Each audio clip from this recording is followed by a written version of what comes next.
बिस्मिल्लाहिर्रहमानिर्रहीम। पीटीआई और अपोजिशन की आपस की जंग से तहरीक लब्बैक पाकिस्तान को बड़ा फ़ायदा पहुंच सकता है।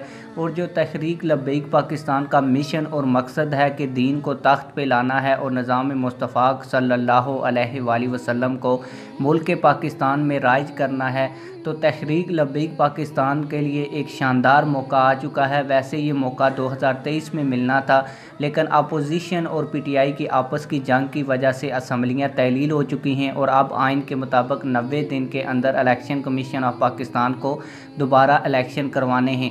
और अगर तहरीक लब्बैक पाकिस्तान के कायदीन और वर्कर्स खूब दिल लगाकर मेहनत करें तो इन 90 दिन के अंदर भी दीन तख्त के ऊपर आ सकता है। अगर तहरीक लब्बैक पाकिस्तान के कारकुनान और कायदीन एक ज़ोर लगा के मेहनत करें।